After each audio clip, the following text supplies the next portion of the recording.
Hello friends, तो कैसे हैं आप सब लोग।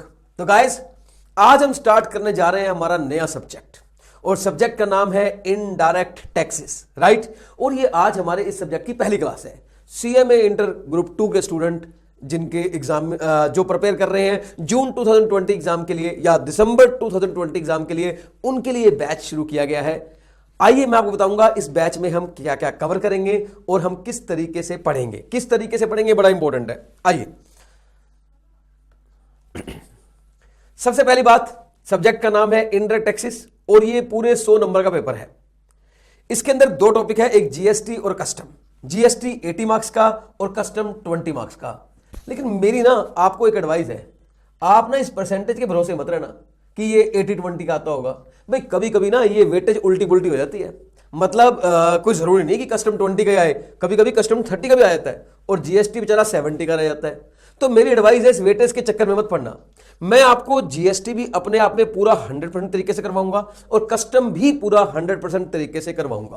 भाई मैं ये कोशिश करूंगा कि आप इस वेटेज की ओर ध्यान ना ही दे तो अच्छा है। हम ये मानेंगे पेपर में चाहे जीएसटी में से कुछ भी आ जाए और चाहे कस्टम में से भी कुछ भी आ जाए, हम करने के लिए रेडी हैं।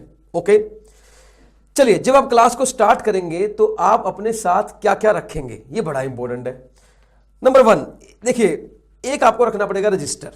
ये रजिस्टर क्यों रखना है? जैसे कि आप देख रहे हैं मैं एक ब्लैंक पेज पे सब कुछ लिख रहा हूं। ये आपको एक ब्लैंक पेजेस दिखाई दे रहे हैं, व्हाइट पेजेस है, ये ब्लैंक पेजेस है। बहुत सारे ब्लैंक पेजेस मैंने ले रखे हैं। इसी तरह आपके पास भी ब्लैंक पेज होने चाहिए, यानी कि रजिस्टर होना चाहिए। रजिस्टर के अलावा मेरे नोट्स होने चाहिए, जैसे कि ये रहे, ये मेरे नोट्स हैं, ये आपके पास होने चाहिए। अच्छा, ब्लैंक पेज क्यों रखेंगे आप अपने साथ? मैं जो भी नोट डाउन करूंगा ना, जो भी मैं लिखूंगा, वो सब आपको उस रजिस्टर के ऊपर लिखना है। और ये नहीं सोचना कि ये तो मुझे आता ही है, इसको लिखने की क्या जरूरत है। नहीं नहीं भाई, जो मैं लिख रहा हूं वो आपको लिखना ही लिखना है। इस बात को आप समझ लो अभी से। अगर मैंने लिखा है कि आपको रजिस्टर, मैंने यहां रजिस्टर लिखा है, तो आपने भी क्लास में रजिस्टर जरूर लिखना है। मेरी बात समझ लो। तो भाई जो मैं कर रहा हूं आपको वो साथ में करना ही करना है। जो आपके पास नोट्स हैं, मेरे वाले नोट्स रहेंगे, ये किस लिए है? जब मैं यहां से पढ़ाऊंगा तो जो मैं अंडरलाइन करूंगा वही आपको अंडरलाइन करनी है, ठीक है। जैसे मान लीजिए मैं पढ़ा रहा हूं और मैं बोलता हूं पेक्यूनरी बर्डन, और मैं इस पेक्यूनरी बर्डन को एक बॉक्स में लिख लेता हूं, तो आपको भी पेक्यूनरी बर्डन को बॉक्स में बंद कर लेना है, ठीक है। मैं इसके ऊपर लिखता हूं, इसका मतलब है फाइनेंशियल बर्डन, फाइनेंशियल बर्डन। तो भाई आपको भी ना इसी तरह इसके ऊपर एक एरो बनाकर फाइनेंशियल बर्डन लिख लेना है। मतलब ये नोट्स जो आपको दिए गए हैं वो इसीलिए दिए गए हैं कि आपको इन्हीं से पढ़ना है और जैसे जैसे मैं पढ़ाऊंगा वैसे वैसे पढ़ना है। जो जो मैं अंडरलाइन करूंगा वो आपको अंडरलाइन करनी है और जो मैं हाईलाइट करूंगा वो भी आपको हाईलाइट करना है, हाईलाइट भी करना है। अगर मैंने येलो से हाईलाइट किया तो येलो से, और अगर मैंने ग्रीन से हाईलाइट किया तो ग्रीन से। भाई दो हाईलाइटर तो आप रख लेना अपने पास, एक येलो और एक ग्रीन, दो हाईलाइटर का हम यूज करेंगे। अगर इन बिटवीन बैच में मैं तीसरा हाईलाइटर इंट्रोड्यूस करता हूं तो आपको तीसरा हाईलाइटर लेके आना है, बस इतनी सी बात है।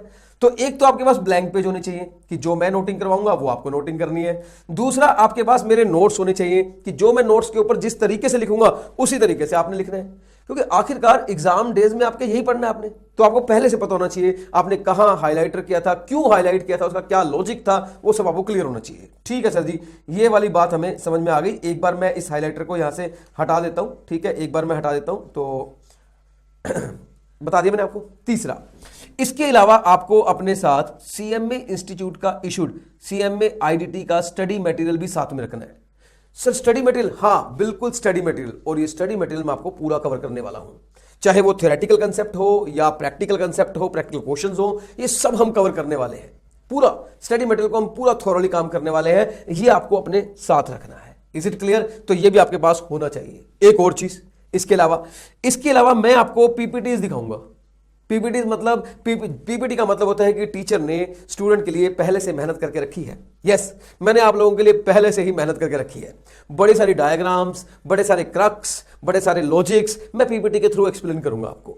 सर हम इसको नोट कैसे करेंगे? वही रजिस्टर के ऊपर ब्लैंक पेजेस जो रजिस्टर है आपके पास वहां पर नोट करना है। तो मैं आपको पीपीटी दिखाऊंगा, आप पॉज करेंगे वीडियो को और वहां पर नोट करेंगे, बस यही काम करना आपको साथ साथ। ओके सर जी, तो भाई मैंने आपको बता दिया है कि हम लोग कैसे पढ़ने वाले हैं।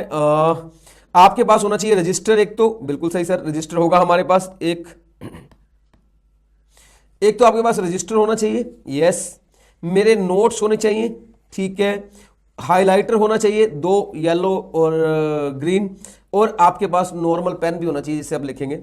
स्टडी मटेरियल होना चाहिए इंस्टीट्यूट ऑफ ICMI का इशूड जो है, और इसके अलावा आपके साथ कैलकुलेटर भी होना चाहिए। यस गाइस, हो सकता है आज की क्लास में हमें कैलकुलेटर की जरूरत ना पड़े बिकॉज अभी कोई प्रैक्टिकल क्वेश्चन नहीं आ रहे हैं, लेकिन जैसे जैसे हम आगे बढ़ेंगे बड़े सारे चैप्टर ऐसे हैं IDT के अंदर जहां प्रैक्टिकल क्वेश्चन आते हैं, जैसे कंपोजिशन स्कीम है, जैसे मैं बोलूं अगर ITC का चैप्टर है, वैल्यू ऑफ सप्लाई है, टाइम ऑफ सप्लाई है, बड़े सारे चैप्टर हैं।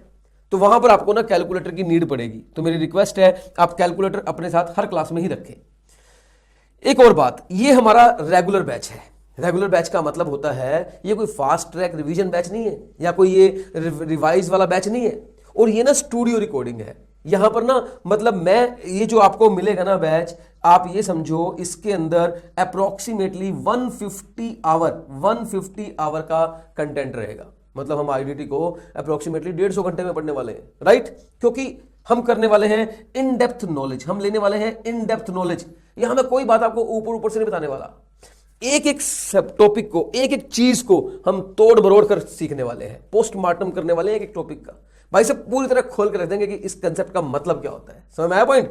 इसके अलावा जितने भी प्रैक्टिकल क्वेश्चन है वो सारे इसी बैच में किए जाएंगे। तो ऑफ कोर्स थोड़ा बैच बड़ा बनता है, 150 आवर्स का बनता है, लेकिन यकीन मानो इसे करने के बाद आपको और कुछ भी करने की जरूरत नहीं है ना। इस बैच को कंप्लीट करने के बाद आप रिलैक्स रहें और एग्जाम की प्रिपरेशन करें, बस। इसके अलावा भाई ये बैच किन के लिए एप्लीकेबल है, कौन से अटेम्प्ट के लिए एप्लीकेबल है? तो मैं बता दूं, जो स्टूडेंट प्रिपरेशन कर रहे हैं एग्जाम की जून 2020 के लिए। हाँ जी सर, हम में से ज्यादा सारे बच्चे वही है जो जून 22 वाले हैं। तो मैं बता दूं जून 22 के लिए ये लेटेस्ट बैच है। इस बैच को पढ़ने के बाद आपको YouTube पर या कहीं और किसी तरह की अमेंडमेंट को सेपरेटली पढ़ने की जरूरत नहीं है। ये बैच अगर आप जून 2022 के स्टूडेंट्स हैं तो ये बैच अपने आप में पूरा कंप्लीट बैच है। ये बैच पढ़ने के बाद आपको और कुछ एक्स्ट्रा नहीं पढ़ना और सीधा एग्जाम देने जाना है। मैं बताऊं कैसे। देखिए, जून 2022 में जिनके एग्जाम है उनको कहां तक अपडेट करना है अपने आप को, वो सिखाता हूं आपको। देखो, आपका एग्जाम कब है? सर हमारा एग्जाम जून के मंथ में। मंथ पूछ रहा हूं, मंथ ऑफ एग्जाम कौन सा है? जून। तो अब जून को छोड़ दो और जून के पिछले 6 महीने लिख लो। सर 6 महीने कौन से बनेंगे? एक तो मई बनेगा, एक अप्रैल बनेगा, एक मार्च बनेगा, एक फरवरी बनेगा, एक जनवरी बनेगा, एक दिसंबर बनेगा। हाँ सर, ये 6 महीने बन गए। इस 6 महीने से पहले कौन सा था? सर नवंबर था। तो नवंबर की लास्ट डेट 30 नवंबर। सर आपको टिल 30 नवंबर तक अपडेट रखना है। 30 नवंबर तक जितनी भी अपडेशन आई है, जितनी भी अमेंडमेंट्स आई हैं, वो सारी अमेंडमेंट आपके एग्जाम में आ सकती है। 30 नवंबर के बाद की कोई भी अमेंडमेंट, 30 नवंबर 2021 के बाद जो भी अमेंडमेंट आई है GST के अंदर या कस्टम के अंदर, वो आपको एप्लीकेबल नहीं है। जून 2020 वाले स्टूडेंट्स, जून 2022 वाले स्टूडेंट्स ध्यान से सुन लो, जिनका भी पेपर जून 2022 में है और वो ये वीडियो देख रहे हैं, मैं बता दूं 30 नवंबर 2021 के बाद की कोई अमेंडमेंट उनको नहीं पढ़नी है। तो मैंने इस बैच को 30 नवंबर 2021 तक अपडेट कर दिया है। यानी कि जून 2020 स्टूडेंट वाले जो है वो डेफिनेटली इस बैच को आराम से देख सकते हैं। क्वेश्चन आता है सर उनका क्या, जो जिनके एग्जाम दिसंबर 2022 है, बिकॉज आपके बैच में बड़े सारे वो बच्चे भी हैं जिनके एग्जाम दिसंबर 2022 में है। हाँ जी, वो भी इस बैच को देख सकते हैं, क्योंकि देखो जब वो इस बैच को देखेंगे तो 30 नवंबर तक तो ऑलरेडी अपडेट होंगे। यस और नो? उनको बस ये जो 30 नवंबर के बाद वाली अपडेशन है ना, वो करनी है। यानी कि 30 नवंबर के बाद ये जो मंथ है ना, दिसंबर से लेकर मई वाली, इनकी अमेंडमेंट आपको यहां तक करनी है। यानी कि 31 मई तक अमेंडमेंट करना अपने आप को। और मैं बता दूं, आप 30 नवंबर तक तो अपडेट हो ही जाएंगे। उसके बाद की जो अमेंडमेंट है वो मैं आपको सेपरेटली अलग से दे दूंगा दिसंबर 22 एग्जाम वालों को। और अगर स्टूडेंट को लगता है कि सर हमें तो पूरा बैच ही करवा दो दोबारा, तो वो अगर अभी ज्वाइन करते हैं वो दिसंबर 22 के लिए, तो उनको पूरा बैच दोबारा रिपीट करने को मिल जाएगा। दोबारा नई वीडियोस मिल जाएंगी सारी विदाउट एनी कॉस्ट, कोई कॉस्ट नहीं लगेगी उनकी, और उनको दोबारा मिल जाएगा पूरा बैच। यानी कि वो अपने 31 मई तक की अमेंडमेंट को अलग से बैच में देख सकते हैं। तो उनका तो 2 बार रिवाइज हो जाएगा। एक 30 नवंबर तक अपडेट कर लेंगे, फिर 31 मई तक अपडेट कर लेंगे। तो भाई दिसंबर 22 वाले के मजे ही मजे हैं। यस, हाँ जी। तो मैंने आपको बता दिया है कि आपके एग्जाम जून 2022 में है तब भी आपके लिए एप्लीकेबल है, और दिसंबर 2022 में है तब भी ये बैच आपके लिए एप्लीकेबल है। ओके, आइए अब आगे बढ़ते हैं। चलिए सर, मैंने आपके साथ कर ली सारी बातें कि आपके पास क्या क्या होना चाहिए, किस तरीके से हम क्लास को स्टार्ट करेंगे। तो चलिए अब देरी किस बात की, क्लास को स्टार्ट किया जाए, यस और नो। चलिए, सब्जेक्ट का नाम है इनडायरेक्ट टैक्सेस। मैं लिखूंगा इनडायरेक्ट, पहले सब्जेक्ट का नाम लिख रहा हूं यहां पे, टैक्सेस। तो गाइस एक क्वेश्चन आता है मन में, सर क्या होता है इनडायरेक्ट टैक्सेस। मैंने कहा एक बात बताओ यार, मुझे लगता है कुछ गड़बड़ हो गई यार, ये कैसा शब्द है इनडायरेक्ट टैक्सेस। मुझे लगता है हमें शुरू करना चाहिए व्हाट इज टैक्सेस। भाई सबसे पहले हमें यह बताना चाहिए टैक्स क्या है, फिर बात करेंगे डायरेक्ट टैक्स क्या है, इनडायरेक्ट टैक्स क्या है। भाई अगर ये वर्ड इनडायरेक्ट टैक्स है, अगर इस सब्जेक्ट का नाम इनडायरेक्ट टैक्स है, तो कोई डायरेक्ट टैक्स भी होता होगा। अगर मैं आपको अभी बताना शुरू कर दूं कि इनडायरेक्ट टैक्स क्या होता है, तो आपके मन में आएगा सर कोई डायरेक्ट भी होता है क्या, कोई डायरेक्ट टैक्स भी होता है क्या। अरे अरे, अभी कुछ स्टूडेंट के माइंड में क्या आ गया, सर हमने डायरेक्ट टैक्स पहले ग्रुप 1 में पढ़ रखा है। मेरी बात सुनो भाई, मेरे सब्जेक्ट क्या है, आपकी पहली क्लास है। मैं ये अज्यूम करके पढ़ा रहा हूं कि आप 0 लेवल से पढ़ रहे हो, आपको कोई टैक्स के नाम की नॉलेज नहीं है। आज आप जिंदगी में पहली बार मेरे साथ सुनने जा रहे हो व्हाट इज टैक्स, मैं वहां से पढ़ा रहा हूं। तो मुझे ऐसे करना चाहिए, यस प्लीज टेल मी, मैं क्या मान के पढ़ाऊं कि आप ग्रुप 1 में पहले टैक्स पढ़ चुके हो, आपको तो नॉलेज होगी, या मैं ये मान के पढ़ाऊं कि आज आपकी पहली क्लास है और आज आप 0 से शुरू करने वाले हो।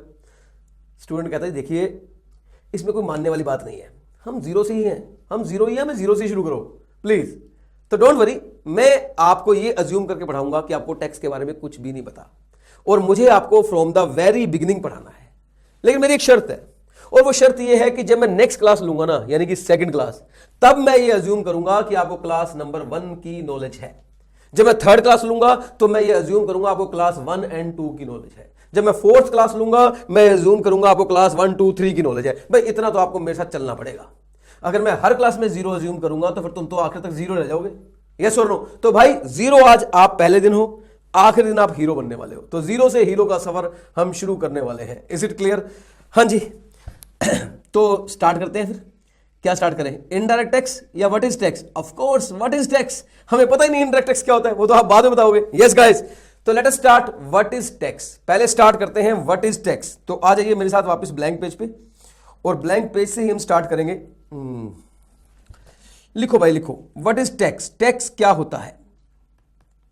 आइए, हाँ जी, चलिए आप बताइए व्हाट इज टैक्स, टैक्स क्या होता है आपकी नजर में, टैक्स क्या होता है। स्टूडेंट कहता है जी आप हमें कैसे सुनोगे? सुन सकता हूं मैं, जैसे होता ना वो मन की आंखों से देख सकते हैं, हम मन की आंखों से देख पा रहे हैं, मैं मन के कानों से सुन पा रहा हूं। अरे आपके अंदर से आवाजें आ रही है, मुझे सुनाई दे रही है, चिंता मत करो। आप ये बिल्कुल मत सोचो कि आप एक वीडियो क्लास देख रहे हो और आप मुझे सुन नहीं पा रहे हो तो आपको बोलने की जरूरत क्या है। मैं आपको सुन नहीं पा रहा हूं तो आपको बोलने की जरूरत क्या है, ऐसा मत सोचो। आप बोलो, आप अपने घर में बैठ के वीडियो क्लास देख रहे हो, आप वहीं से बोलो, आप अपना टेक्स्ट बोलना शुरू करो। यकीन मानो आपके दिल से निकली हुई आवाज मेरे दिल तक जरूर आएगी, ट्रस्ट मी। आपको बोलना पड़ेगा टेक्स्ट क्या होता है। अभी अभी देखो स्टूडेंट शुरू होने वाला है। हाँ जी, लेट अस स्टार्ट। स्टार्ट हो गए हैं स्टूडेंट, स्टार्ट हो गए टेक्स्ट बोलना, वो कोशिश कर रहे हैं। बिल्कुल आप बोलना शुरू कर दो टेक्स्ट क्या होता है, ठीक है। आइए साथ साथ मैं आपको बताऊंगा। तो आइए पीपीटी से शुरू करेंगे, टेक्स्ट क्या होता है, व्हाट इज टैक्स। तो डायरेक्ट इनडायरेक्ट बाद में, पहले शुरू करते हैं व्हाट इज टैक्स। देखो सर, जब मैं क्वेश्चन पूछता हूं ना फेस टू फेस क्लास में कि सर टैक्स क्या होता है, स्टूडेंट हमेशा ना कुछ ऐसी बातें करनी शुरू कर देता है कि जो गवर्नमेंट को दिया जाता है, गवर्नमेंट हमें सर्विसेज देती है, बदले में हम पैसे देते हैं, वो टैक्स होता है। टैक्स हमें अपनी जेब से देना पड़ता है। मतलब एक मुझे आज तक एक बात समझ नहीं आई कि स्टूडेंट जब भी टैक्स को डिफाइन करने की कोशिश करता है, वो हमेशा टैक्स देने वाले के पॉइंट ऑफ व्यू से ही क्यों डिफाइन करता है।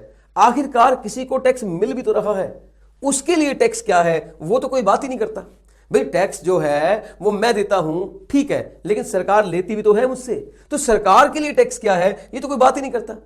भाई टैक्स को आखिरकार एक तरफा डिफाइन क्यों किया जाता है, टैक्स को दो तरफा डिफाइन क्यों नहीं किया जाता। आइए हम स्टार्ट करेंगे टैक्स का मतलब सबसे पहले गवर्नमेंट पॉइंट ऑफ व्यू से क्या है। भाई गवर्नमेंट के लिए आखिरकार टैक्स क्या है, गवर्नमेंट के लिए टैक्स क्या है, हम ये डिस्कस करेंगे। देखिए सर, गवर्नमेंट के लिए टैक्स है, tax is a revenue for the government. Yes guys, तो टैक्स जो है वो गवर्नमेंट के लिए एक तरह का रेवेन्यू है, एक तरह की आमदनी है। देखिए सरकार बिजनेस तो करती नहीं है, हाँ थोड़े बहुत करती है, रेलवेज वगैरह, लेकिन वो कोई बड़ा बिजनेस नहीं है, ठीक है, कोई पैसे कमाने का पर्पज नहीं है। Tax is the revenue for the government. देखिए जैसे आप जानते हैं देश चलाने के लिए ना हमने सरकार चुनी है, सरकार कहती है ठीक है, गवर्नमेंट कहती है ठीक है हम देश चलाएंगे, आप लोगों ने हमें चुना है इस चीज के लिए कि हम आपके लिए इस देश को चलाएं, लेकिन देश को चलाने के लिए पैसे चाहिए। हमने सरकार को कहा पैसे हम देंगे। हम जनता ही आपको पैसे देंगे, आप बस इस देश को अच्छे से चलाओ। सरकार ने कहा लाओ पैसे दो। अब सरकार भीख नहीं मांगेगी, हक से मांगेगी, और सरकार ने इसका नाम रखा टैक्स, यानी गवर्नमेंट ने इसको नाम दिया टैक्स। तो गवर्नमेंट हमसे जो टैक्स लेती है वो किस लिए लेती है? वो किस लिए लेती है? देश को चलाने के लिए लेती है। यस, तो देश को चलाने के लिए पैसा चाहिए, और पैसा सरकार पब्लिक से लेगी, और वो भी हक से लेगी, कोई भीख नहीं मांगेगी, और उसका नाम रखा गया टैक्स। देखिए ना, गवर्नमेंट को हेल्थ सिस्टम क्रिएट करना पड़ता है, गवर्नमेंट को पुलिस सिस्टम क्रिएट करना पड़ता है, डिफेंस क्रिएट करना पड़ता है, कितनी सारी चीजों पर गवर्नमेंट को खर्चा करना पड़ता है। भाई अगर दो लोगों में झगड़ा हो गया, हम सोचते हैं सरकार जल्दी जल्दी पुलिस को भेजो, तो भाई पुलिस तभी आएगी ना जब सरकार पुलिस को भेजेगी, और पुलिस सिस्टम तभी बनेगा जब पैसा होगा। तो सरकार को पैसा चाहिए, हेल्थ, एजुकेशन, पुलिस, डिफेंस, इन सब के लिए पैसा चाहिए, और सरकार पैसा लेती है जनता से। मेरी बात सुनना, तो tax is revenue for the government, government के लिए एक रेवेन्यू है collected from the public for the purpose of the welfare of the public. ये बड़ा इंपॉर्टेंट लाइन है, इस लाइन की इंपॉर्टेंस आपको मिलेगी, हो सकता है आज की क्लास में ही मिल जाए। For the purpose of welfare of the public, यानी कि सरकार जो टैक्स के नाम का पैसा हमसे लेती है वो हमारी ही भलाई के लिए लेती है, हमारे ही वेलफेयर के लिए लेती है। मतलब जो पैसा सरकार को हमने दिया, उस पैसे से होने वाली बारिश हमारे ऊपर ही होने वाली है, फैसिलिटीज के नाम की बारिश वो हमारे ऊपर ही होने वाली है। याद रखना, ये वाली लाइन आपको एक कंसेप्ट डेवलप करने में हेल्प करेगी, यकीन रखना मेरी बात। ऐसा लगता है ये मामूली सी बात है, कितनी बड़ी बात है, नहीं ये बहुत बड़ी बात है, और आपको दिखाऊंगा आगे इसका कितना बड़ा यूज होने वाला है। तो टैक्स गवर्नमेंट के लिए एक रेवेन्यू है जो गवर्नमेंट पब्लिक से लेती है, और वो पब्लिक की ही वेलफेयर के लिए लेती है। ओके, ठीक है, लेकिन एक बात मैं आपको क्लियर कर दूं, गवर्नमेंट कहती है हमने ये बात आपको बता दी कि हम आपके वेलफेयर के लिए लेंगे, लेकिन अब ऐसी बातें मत करना कि सरकार मैंने 5,000 रुपए टैक्स दिए थे, मुझे बदले में 5,000 रुपए का क्या मिला। सरकार कहती है हम 1-to-1 रिलेशन नहीं रखेंगे कि एक आदमी आए, मैंने 10,000 रुपए टैक्स भरा था, मुझे क्या दे रहे हो आप, ऐसा कुछ नहीं होने वाला। हम रोड बनाएंगे, ब्रिज बनाएंगे, मेट्रो चलाएंगे, ये करेंगे, वो करेंगे, लेकिन आप बोलो हमारे टैक्स का हमें क्या मिला, ये रिलेशनशिप यहां मेंटेन नहीं होने वाला। कल को मुकेश अंबानी आए कि मैंने लास्ट ईयर 1400 करोड़ रुपीस का टैक्स दिया था, मुझे बदले में आप क्या दे रहे हो। सरकार बोलेगी हमने पूरे देश में पब्लिक टॉयलेट बनाए हैं, मुकेश अंबानी बोलेगा मैं पब्लिक टॉयलेट यूज ही नहीं करता। वो बोलेगी हमने मेट्रो बनाई है, बोलेगा मेट्रो में जाता ही नहीं। वो बोलेंगे हमने ट्रेन बनाई है, बोला मेरा खुद का प्राइवेट प्लेन है। तो भाई ऐसे थोड़ी ना होगा कि जो पैसे आपने दिए हैं बिल्कुल इक्वल मात्रा में उतनी आपको सर्विसेज मिलेंगी, ऐसा नहीं है। आप कर्म करे जाओ, फल की इच्छा मत कर इंसान। आप सिर्फ टैक्स दो, सरकार डिसाइड करेगी इस टैक्स के पैसे का क्या करना है, इस टैक्स के पैसे का क्या करना है, ये सरकार डिसाइड करेगी। समझ में आ गया पॉइंट। आइए बात करते हैं from the taxpayer point of view. आखिरकार टैक्स देने वाले के पॉइंट ऑफ व्यू से टैक्स क्या है। गाइस मैं एक बात फिर बता दूं आपको, ये रेगुलर बैच है, ये कोई फास्ट ट्रैक रिवीजन बैच नहीं है। रेगुलर बैच का मतलब होता है एक एक टॉपिक पर पूरा जान लगाई जाएगी, एक एक चीज की डिटेलिंग की जाएगी। ऐसा नहीं है कि ऊपर ऊपर से बता दिया फटाफट आगे चलो फटाफट, नहीं भाई साहब, हम हर कंसेप्ट को खोल के रख देंगे बिल्कुल एकदम कि लगे यार अब कुछ भी आ जाए कोई टेंशन नहीं है। जो वो स्टूडेंट मेरे यूट्यूब रिवीजन करते हैं, बड़े सारे बच्चे करते हैं, बड़े सारे बच्चे यूट्यूब रिवीजन करते हैं and they are very happy कि सर यूट्यूब रिवीजन से हमें बड़ा फायदा मिलता है। लेकिन यकीन मानो वो यूट्यूब की जो रिवीजन होती है ना, वो मेरे रेगुलर बैच का 10 से 15% होता है, 10 से 15% मैक्सिमम। उसके बावजूद भी उनको बहुत बेनिफिट मिलता है, वो अलग बात है, लेकिन 10 से 15% होता है। 100% आप इस बैच में पढ़ने वाले हो, आपको यहां पढ़ने का पता लगेगा कि 100% टैक्स क्या होता है। ओके, आइए from the taxpayer point of view हम बात करते हैं आखिरकार टैक्स देने वाले के नजर से टैक्स क्या है। प्लीज ध्यान सुनना, टैक्स देने वाले की पॉइंट ऑफ व्यू से टैक्स क्या है। हाँ जी, मैंने लिखा है tax is a compulsory payment to government, compulsory payment to government under an act. ये बड़ा इंपॉर्टेंट वर्ड है, अंडर एन एक्ट। भाई साहब आप बात समझना, अंडर एन एक्ट की इंपॉर्टेंस समझना, अंडर एन एक्ट की इंपॉर्टेंस समझना, आपको समझ में आएगा क्या कहना चाह रहा हूं मैं। देखो, आपने जब मेरी ये क्लासेस खरीदी होंगी, ऑफ कोर्स जो स्टूडेंट ये बैच देख रहे हैं उन्होंने ऑफ कोर्स मेरी क्लासेस परचेज की हैं तभी देख रहे हैं, एक्सेप्ट यूट्यूब पे तो मैंने लगाया है अपने इसको एज अ डेमो, लेकिन जिन बच्चों ने परचेज कर लिया वो अपने घर पे देख रहे होंगे। आपने मैम को फोन किया होगा एक अमित कुमार क्लासेस पे कि मैम मेरे को ना आईडीटी क्लास चाहिए। उन्होंने बोला होगा आपको इतनी फीस देनी पड़ेगी, आपने बोला होगा ठीक है मैम मैं फीस पे कर देता हूं, और आपने फीस पे कर दी। मैं आपसे क्वेश्चन पूछूंगा क्या आपने टैक्स पे किया है? सोचो क्या आपने टैक्स पे किया है? The answer is no, the answer is no. आपने टैक्स पे नहीं किया, आप जानते हो क्यों? वाई, ये टैक्स क्यों नहीं है? जो आप मुझे दे रहे हो वो टैक्स क्यों नहीं है? सर देखो, क्योंकि वो हमने गवर्नमेंट को नहीं दिया, वो हमने आपको दिया है। बिल्कुल सही जवाब। टैक्स वो होता है जो गवर्नमेंट को दिया जाता है, गवर्नमेंट को। और एक और बात जो आप मिस कर गए, टैक्स वो होता है जो किसी एक्ट के अंडर दिया जाता है, एक्ट के अंडर। क्या आपने पेमेंट मुझे किसी एक्ट के अंडर की है? बिल्कुल भी नहीं। ये पेमेंट जो आपने मुझे की है किसी एक्ट के अंडर नहीं की, तो ये टैक्स हो ही नहीं सकता। मेरी बात समझना, मैं आपको और समझाऊंगा धीरे धीरे करके, आपको पूरी बातें क्लियर हो जाएंगी। सर टैक्स क्या होता है? जो किसी एक्ट के अंदर पे किया जाए, नाम कोई भी हो, नाम में कुछ नहीं रखा सर, नाम पे मत जाओ। जो लोग सोचते हैं ना टैक्स का मतलब वो जिसे टैक्स के नाम से जाना जाता है, ये आप गलत कह रहे हो। मैं कहता हूं मैंने कस्टम ड्यूटी दी, क्या ये एक टैक्स है? बच्चा कहता हाँ सर टैक्स है। मैंने कहा लेकिन टैक्स नाम तो नहीं है इसका, ये इसका नाम तो कस्टम ड्यूटी है, फिर तुम इसे टैक्स क्यों कह रहे हो? बोला सर क्योंकि ये हमने गवर्नमेंट को दी है और ये हमने एक एक्ट के अंदर पे की है, ये हमारा टैक्स है। बिल्कुल सही जवाब। मैं कह रहा हूं आपने हेल्थ एंड एजुकेशन सेस पे किया, क्या ये एक तरह का टैक्स है? हाँ सर टैक्स है। कैसे? ये हमने गवर्नमेंट को पे किया है और ये हमने अंडर एन एक्ट पे किया है। बिल्कुल सही जवाब। गाइस समझो पहले लॉजिक, नाम में कुछ नहीं रखा, नाम में कुछ नहीं रखा। सरचार्ज क्या ये टैक्स है? बिल्कुल टैक्स है। क्यों? सरचार्ज की पेमेंट गवर्नमेंट को की जाती है और ये भी एक अंडर एन एक्ट पे की जाती है। तो गाइस खाली गवर्नमेंट को पे करने से भी टैक्स नहीं बनता। आपने गवर्नमेंट को पे किया, क्या टैक्स बन गया? नहीं, जब तक वो एक्ट के अंदर पे नहीं किया जाएगा उसे टैक्स नहीं कहा जाएगा। बात समझो, उसे टैक्स नहीं कहा जाएगा। रीजन इसके पीछे ये है। अच्छा ये बताओ, रीजन बताता हूं आपको, सुनो। मान लीजिए एक दिन मोदी जी सुबह सुबह कहते हैं कि भाइयों और बहनों हमने एक नया टैक्स लगाया है, और ये टैक्स आपको देना पड़ेगा। आप बताइए क्या मोदी जी के इतना कहने से वो टैक्स शुरू हो जाएगा, या मोदी जी को वो टैक्स लेने के लिए पहले एक एक्ट बनाना पड़ेगा? प्लीज मुझे बताइए। सर मोदी जी हमारे प्रधानमंत्री हैं, लेकिन प्रधानमंत्री जी से भी ऊपर एक चीज है जिसका नाम है संविधान, हमारा का कॉन्स्टिट्यूशन ऑफ इंडिया। और वो क्या कहता है? सरकार किसी भी पेमेंट को टैक्स तभी कहेगी, सरकार किसी भी नाम से लो पेमेंट किसी भी नाम की हो, सरकार उसे टैक्स तभी मानेगी जब वो किसी एक्ट के अंदर लिया जाएगा। तो गाइस टैक्स क्या होता है? टैक्स वो पेमेंट होती है जो एक हम सरकार को करते हैं, गवर्नमेंट को करते हैं, और दूसरा हम किसी एक्ट के अंदर करते हैं।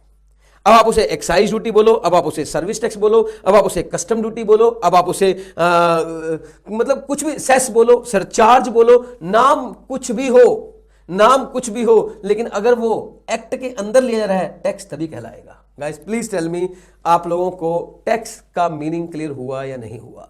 टैक्स का मीनिंग क्लियर हुआ या नहीं हुआ? Yes sir clear. तो टैक्स क्या होता है? Compulsory payment. Why compulsory? Compulsory का मतलब है कि अगर आपके ऊपर बनता है तो आपको देना पड़ेगा। आपकी चॉइस नहीं है कि मैं दूं ना दूं, मेरी मर्जी, भाई देना पड़ेगा। अगर आपके ऊपर बनता है तो आपको देना पड़ेगा। Yes it is a compulsory payment made to the government या pay to the government under an act. Please tell me, आपको टैक्स इज क्लियर और not clear? Yes I hope it is clear. अच्छा एक काम करते हैं, tax की ना थोड़ा और डिटेल करते हैं, टैक्स के बारे में और बातें करते हैं। मैंने बोला ना क्लास बिल्कुल हर क्लास जो है, हर टॉपिक जो है वो बिल्कुल प्रॉपर डिस्कशन किया जाएगा। किसी भी टॉपिक को ऊपर से कवर नहीं किया जाएगा। ये बेसिक हमारा टारगेट है कि हम लोग ना डिटेल नॉलेज पढ़ने वाले हैं। आइए टैक्स की डेफिनेशन, मैंने यहां पर आपके सामने 5 डेफिनेशन लिख रखी है, 5 डेफिनेशन मैंने लिख रखी है, और इनमें से कोई भी डेफिनेशन आपको रटने की जरूरत नहीं है। अगर आपका मन करे तो कोई एक आध डेफिनेशन याद कर लो, आप याद कर सकते हो करना चाहो। वैसे तो मैं आपको इस तरीके से पढ़ाऊंगा कि अगर एग्जाम में क्वेश्चन आता है तो आप खुद ब खुद भी लिखना जानो। जैसे मैं बोलूं टैक्स क्या होता है तो आप लिख सकते हो, टैक्स का मतलब पेमेंट टू द गवर्नमेंट, ऐसी पेमेंट जो गवर्नमेंट को की जा रही है, ऐसी पेमेंट जो किसी एक्ट के अंदर की जा रही है, तभी वो टैक्स कहलाती है। By whatever name called, किसी भी नाम से बुलाओ, इससे कोई फर्क नहीं पड़ता। ये बात लिखोगे ना तब भी एग्जामिनर समझ जाएगा भाई तेरे को टैक्स की पूरी नॉलेज है।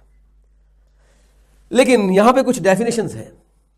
मैंने बड़े सारे अलग अलग इंस्टीट्यूट है, नाम सुने होंगे आप लोगों ने, उनके स्टडी मटेरियल से मैंने चुरा ली, आई मीन उनके स्टडी मटेरियल से रिस्पेक्टिवली कॉपी कर ली है, right.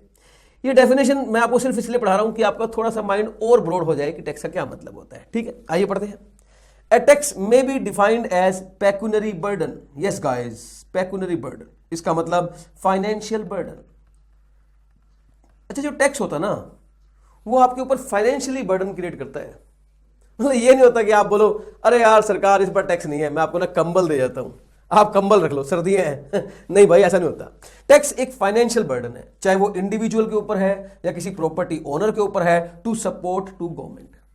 Basically a payment exacted by the legislature authority. जो लेजिस्लेचर अथॉरिटी है वो जो आपसे पेमेंट ले रही है, दैट इज कॉल्ड टैक्स। तो ये वाले पहली पॉइंट में मैं ये कहना चाह रहा था कि एक्चुअली में टैक्स जो है एक फाइनेंशियल बर्डन है। दूसरा पढ़ते हैं, a tax is not a voluntarily payment और डोनेशन। टैक्स कोई दान नहीं है, आपका मन किया दे दिया, आपका मन किया नहीं दिया। ना ना भाई, टैक्स कोई दान नहीं है। मैं बता रहा हूं आपको, कोई मन करेंगे तो देंगे, मन करेगा तो नहीं देंगे, ऐसा नहीं है। देना पड़ेगा, बट इन्फोर्स्ड कॉन्ट्रीब्यूशन, आपको देना पड़ेगा, देना पड़ेगा, ठीक है। इन अदर वर्ड्स, एक और डेफिनेशन पढ़ते हैं, tax is nothing but the money that people have to pay to the government which is used to provide public services. Tax वो मनी है जो लोग सरकार को देते हैं सो दैट सरकार उनको पब्लिक सर्विसेज प्रोवाइड करवा सके, ठीक है। ये भी मतलब सही है कहीं ना कहीं। मेरी फेवरेट डेफिनेशन नंबर 4 है, जो मेरी फेवरेट है वो 4th है। Tax is the price. Tax वो कीमत है, टैक्स वो कीमत है जो तुम्हें चुकानी पड़ेगी अगर तुम्हें चाहिए एक सिविलाइज्ड सोसाइटी। अगर तुम्हें एक सभ्य समाज चाहिए तो एक कीमत तुम्हें चुकानी पड़ेगी, उसे टैक्स कहते हैं। जैसे एग्जाम्पल के लिए, अगर मान लीजिए 2 लोगों में झगड़ा हो जाए तो एक सभ्य समाज के अंदर पुलिस आती है, सिविलाइज्ड सोसाइटी के अंदर पुलिस आती है उस झगड़े को रोकने के लिए। उसके लिए आपने पेमेंट करी है टैक्स, सरकार को दिया कि हमारे लिए पुलिस का अरेंजमेंट होना चाहिए, इसे कहते हैं टैक्स। तो tax is the price which we pay for the purpose of a civilised society. Last है, tax is a mandatory financial charge. अब देखो, आप कह सकते हो सर फाइनेंशियल चार्ज मतलब कोई फीस होती है क्या? टैक्स हो सकती है, टैक्स का नाम किसी फीस से भी रखा जा सकता है, कोई जरूरी नहीं है। क्या फीस टैक्स नहीं हो सकती? हो सकती है। A fee can also be called tax, a tax can also be called fee provided it is paid to the government under an act. अगर किसी एक्ट के अंदर गवर्नमेंट को दी जा रही है तो फीस भी टैक्स है। तो tax is a mandatory financial charge levy imposed upon a person by government in order to fund various public expenditure. तो सरकार को बड़े सारे पब्लिक एक्सपेंडिचर करने पड़ते हैं, उनके लिए उनको कुछ फंड चाहिए और वो सरकार लेती है जनता से किसी फाइनेंशियल चार्ज के नाम से, किसी फीस के नाम से, by whatever name called. तो गाइस, टैक्स की डेफिनेशन क्लियर हो गई, ठीक है, मैंने आपको बता दिया। वापस चलता हूं, मैं वापस यहां आता हूं। From the taxpayer point of view tax क्या है? From the taxpayer point of view tax क्या है? आपने बोला सर अगर हम टैक्स पेयर के पॉइंट ऑफ व्यू से बात करें, अगर हम टैक्स पेयर्स के पॉइंट ऑफ व्यू से बात करें तो टैक्स है, tax means compulsory payment. Okay, a compulsory payment to government. Please, मैंने गवर्नमेंट के बीच में थोड़ा स्पेस दे दिया है, ठीक है, जानबूझ के।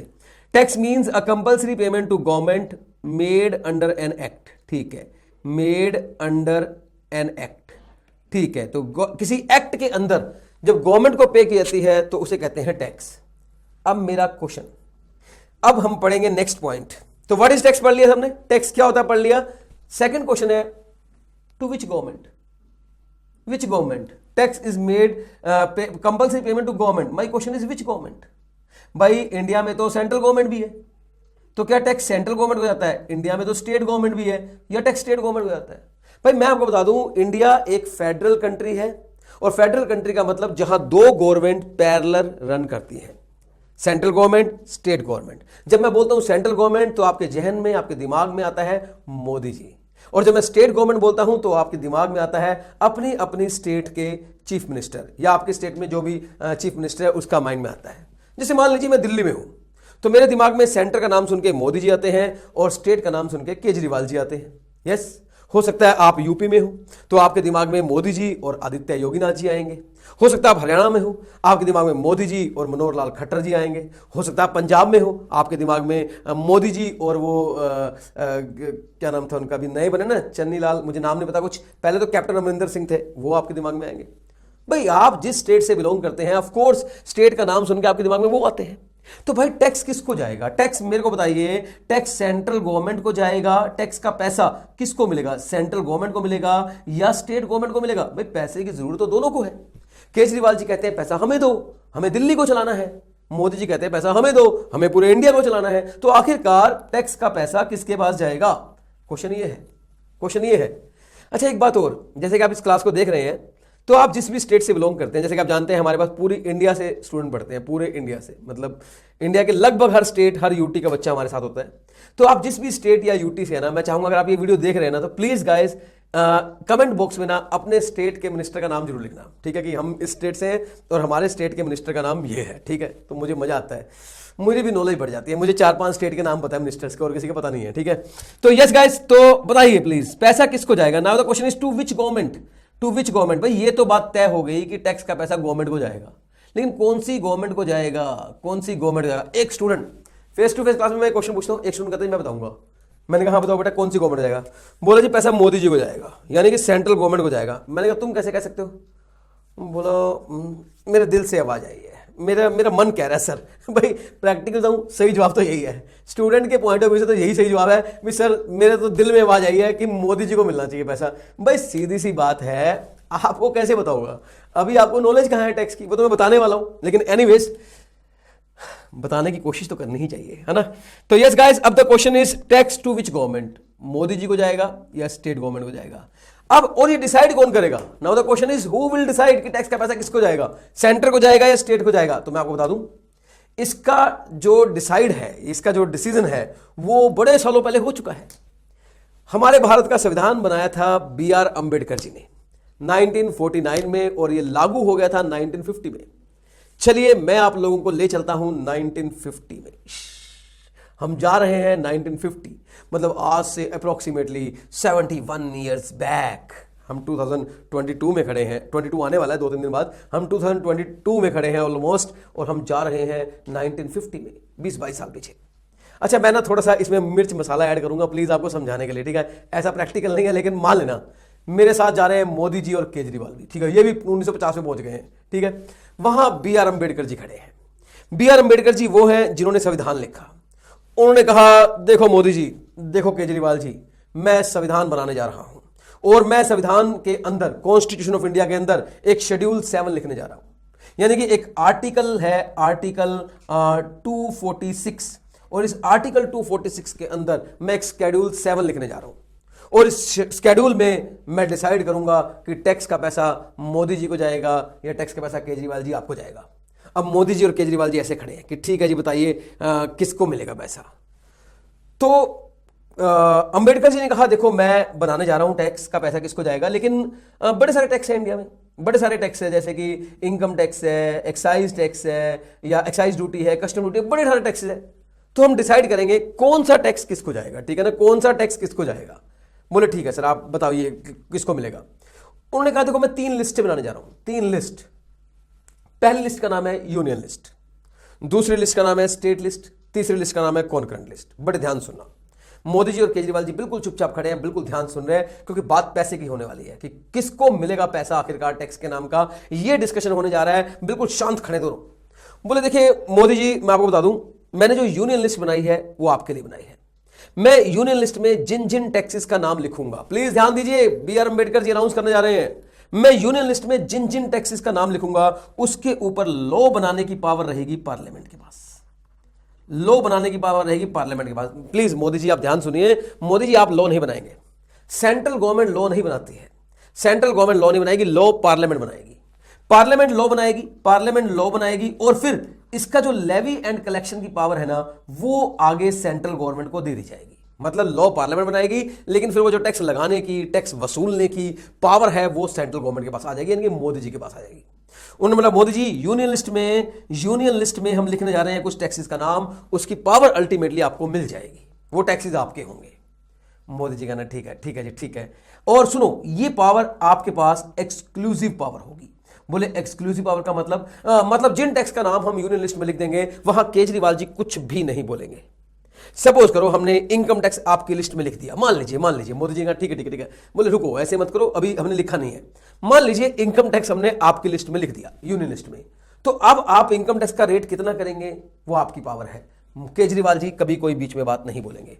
आप इनकम टैक्स माफ करना चाह रहे हो ये आपकी मर्जी है, केजरीवाल जी हमेशा चुप रहेंगे। बोले ठीक है, फिर ठीक है। एक्सक्लूसिव पावर का मतलब state government has no interference जब यूनियन लिस्ट की बात चल रही होगी। ओके जी, दूसरी बात केजरीवाल जी आप सुनिए, स्टेट लिस्ट बनाई गई है, यहां पर जो लॉ बनाने की पावर है वो रहेगी स्टेट लेजिस्लेचर के पास। ठीक है सर, यहां पर लॉ बनाएगा स्टेट लेजिस्लेचर, और फिर इसकी जो आगे फर्दर लेवी एंड कलेक्शन की पावर है वो स्टेट गवर्नमेंट को दे दी जाएगी, यानी केजरीवाल को दे दी जाएगी। बोले ठीक है सर, बोले ठीक है।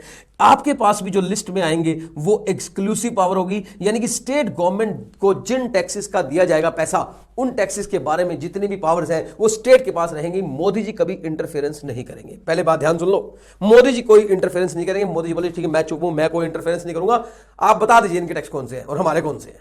बोले कॉन्करेंट लिस्ट में दोनों लोग लॉ बना सकते हैं, पार्लियामेंट स्टेट लेजिस्लेचर बना सकते हैं, और दोनों के पास पावर हो सकती है, मतलब साइमल्टेनियसली दोनों कंबाइंड होकर काम कर सकते हैं। बोले ठीक है, बोले ठीक है। हाँ जी, ये बात डन हो गई, यहां तक बात डन हो गई। हाँ जी, यहां तक बात डन हो गई। तो अंबेडकर जी ने बोला लो जी मैं अनाउंस करने जा रहा हूं पहला टैक्स मोदी जी की झोली में, यानी कि पहला टैक्स मोदी जी की तरफ जा रहा है। यूनियन लिस्ट में एक एंट्री नंबर 82 लिखने जा रहा हूं। ये एंट्री नंबर आपको याद करनी है।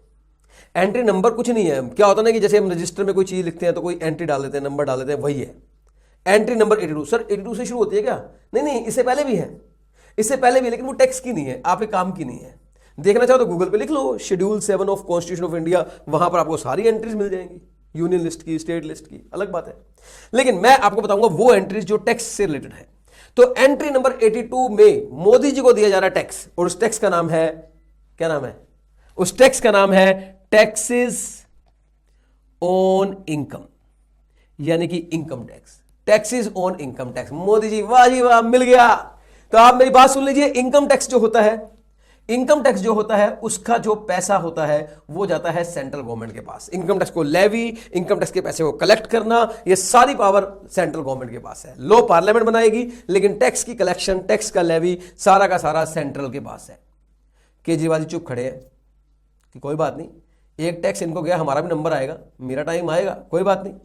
टैक्स ऑन इनकम, लेकिन लेकिन लेकिन लेकिन लेकिन अंबेडकर जी ने कहा जी मैं आपको बता दूं, टैक्स ऑन इनकम आपके पास है, लेकिन other than taxes on agricultural income, other than taxes on agricultural income. मतलब मैं बता दूं, शायद आपने इनकम टैक्स पढ़ा हो, शायद वहां आपने देखा होगा, इनकम टैक्स वाले सर ने आपको पढ़ाया होगा कि एग्रीकल्चरल इनकम ना टैक्स में माफ होती है ना, पढ़ाया था ना, एग्रीकल्चरल इनकम ना टैक्स में माफ होती है।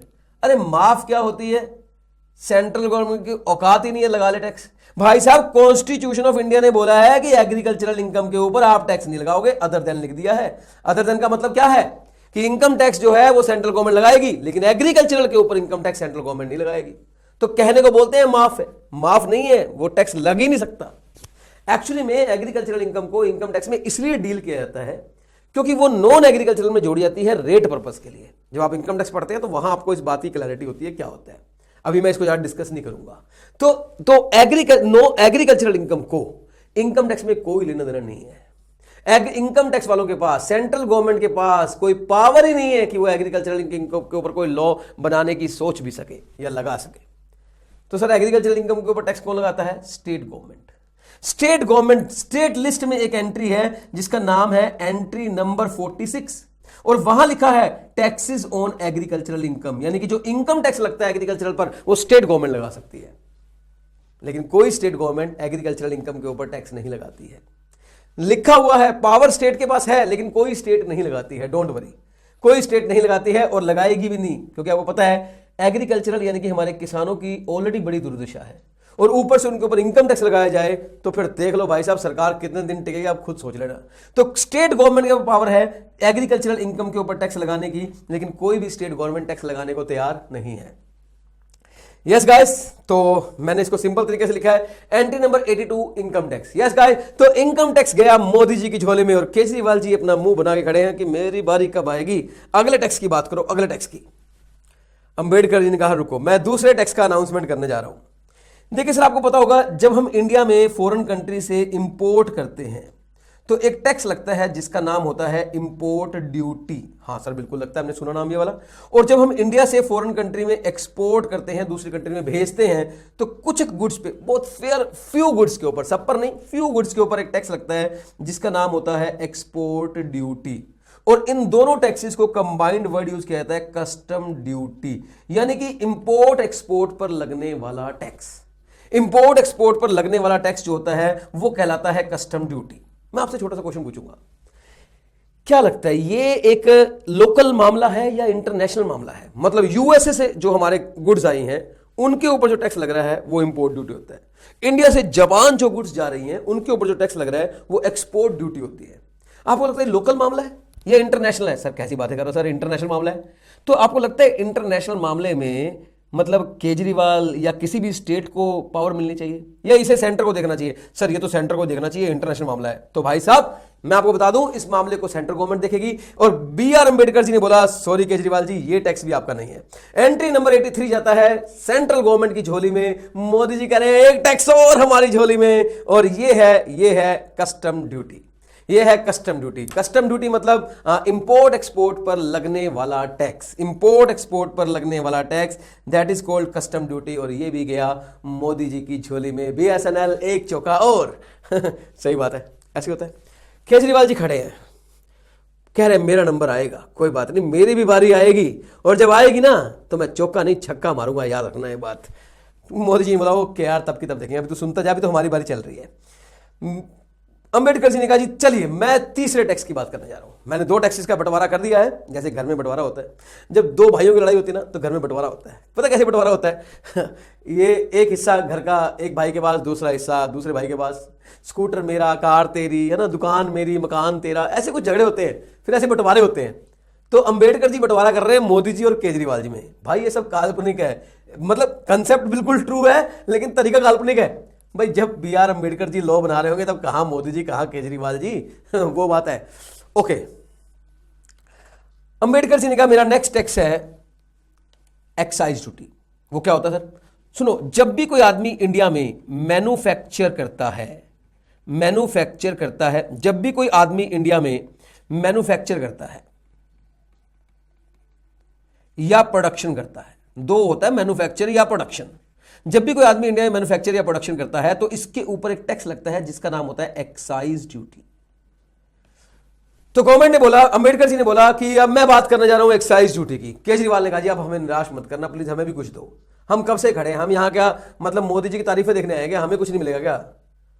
अंबेडकर जी ने कहा चलो एक काम करते हैं।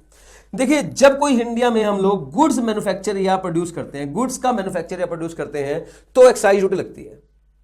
ये टैक्स किसको मिलना चाहिए? इसके लिए हम एक काम करते हैं, बंटवारा कर लेते हैं। कुछ गुड्स के ऊपर स्टेट गवर्नमेंट को दे देते हैं और कुछ गुड्स के ऊपर सेंट्रल गवर्नमेंट को दे देते हैं। मोदी जी बोले ठीक है जी, कुछ गुड्स की मैन्युफैक्चरिंग पर आने वाला एक्साइज हमारा, कुछ गुड्स की मैन्युफैक्चरिंग पर आने वाला एक्साइज केजरीवाल जी का, और अंबेडकर जी आप ही बांट दो कौन सा हमारा कौन सा इनका। केजरीवाल ने कहा जी मेरी एक रिक्वेस्ट है, अगर आप बुरा ना माने तो क्या मैं गुड्स खुद सिलेक्ट कर सकता हूं? मोदी जी ने कहा बिल्कुल नहीं, बिल्कुल नहीं, ये क्या सिलेक्ट कर लेगा, गलत बात, गलत बात। अंबेडकर जी आप ही सिलेक्ट करिए कौन सी गुड्स पर केजरीवाल को मिलेगा, कौन सी गुड्स पर हमें मिलेगा। केजरीवाल ने कहा जी बात सुनिए, इंडिया में 1 लाख से भी ज्यादा गुड्स मैन्युफैक्चर होती है, 1 लाख से भी ज्यादा गुड्स मैन्युफैक्चर होती है। मोदी जी ने कहा हमें मालूम है, डाटा मत समझाओ कि कितनी गुड्स होती हैं कितनी नहीं होती हैं। केजरीवाल ने कहा मुझे सिर्फ 3 गुड्स के ऊपर दे दो आप, 3 गुड्स के ऊपर जो एक्साइज आएगा वो मेरा, और बाकी लाखों गुड्स के ऊपर जो मैन्युफैक्चरिंग के लाखों गुड्स की मैन्युफैक्चरिंग पर जो एक्साइज आ रहा है वो मोदी जी का। मोदी जी बोले अरे इतना बढ़िया ऑफर, बोले अंबेडकर जी दे दो ना केजरीवाल जी को, ये कह रहे हैं इतना तो दे दो इनको, 3 गुड्स जो इनका मन कर रहा है इनको दे दो। अंबेडकर जी ने कहा देख लो मोदी जी अगर आप कहोगे तो मैं ऐसा कर देता हूं, वरना तो मैं ही बंटवारा कर नहीं। अरे मोदी जी बोले अरे अंबेडकर जी प्लीज केजरीवाल जी को ना 3 गुड सिलेक्ट करने का मौका दे दीजिए, कोई दिक्कत नहीं है। अंबेडकर जी बोले बताओ केजरीवाल जी आपको कौन सी 3 गुड्स के ऊपर चाहिए? तो बोले देखो मुझे सिर्फ 3 गुड्स के ऊपर चाहिए, ओनली 3 गुड्स के ऊपर ना मेरे को चाहिए, और इनके ऊपर जो है ना वो स्टेट गवर्नमेंट को ऐड दो, बाकी सारी सेंटर की। अंबेडकर जी बोले हाँ जी केजरीवाल जी आप बताइए प्लीज कौन सी 3 गुड्स के ऊपर आपको चाहिए? केजरीवाल बोले नंबर 1 मुझे सबसे पहले चाहिए alcoholic liquor for human consumption, alcoholic liquor for human consumption. वो शराब, एल्कोहलिक लीकर का मतलब है शराब, और वो शराब जो इंडिया में ठेकों पर मिलती है, मतलब इंडिया में ना जहां दारू बिकती है ना उसे ठेका कहते हैं, ठीक है ना, बड़ा बदनाम सा शब्द है ठेका। थोड़ा बचना मतलब झेप जाता है सुन के, रे ठेके की बात चल रही है। ठेका ऐसे ही है ना, ठेका शब्द बड़ा इतना थोड़ा बदनाम है इंडिया के अंदर, ठेका। ठीक है, तो इंडिया में जो शराब मिलती है ना वो ठेकों पे मिलती है। बियर, विस्की, वाइन, रम, जिन, ये जितने भी तरह की गंदी गंदी चीजें आती है ना वो सब ठेकों पे मिलती है। बात सुनना मेरे ध्यान से। मोदी जी ने माथे पे हाथ रख लिया, अरे बाप रे ये क्या मांग के ले गया। अरे सबसे ज्यादा पैसा तो शराब से ही आना था और वो भी केजरीवाल ले गया। अरे शराब ही तो वो चीज है जिसमें कभी रिसेशन नहीं आता। फेल वाला बच्चा भी उसी ठेके पे खड़ा होता है, पास वाला भी वहीं खड़ा होता है। बताओ भाई, शराब से भी ज्यादा कोई रेवेन्यू जनरेटर वाली कोई आइटम है? अरे सोचा ही नहीं ये शराब मांग लेगा। तो केजरीवाल ने कहा, देखा ये समझो महाभारत चल रही है और हमने कृष्ण भगवान को ही मांग लिया। हाँ भाई सही बात है, मैं कंपैरिजन नहीं कर रहा हूं। एक तरह से पैसे कमाने के लिए सबसे बड़ी चीज मांग ली भाई, एक तरह से पैसे कमाने के लिए सबसे बड़ी चीज मांग ली।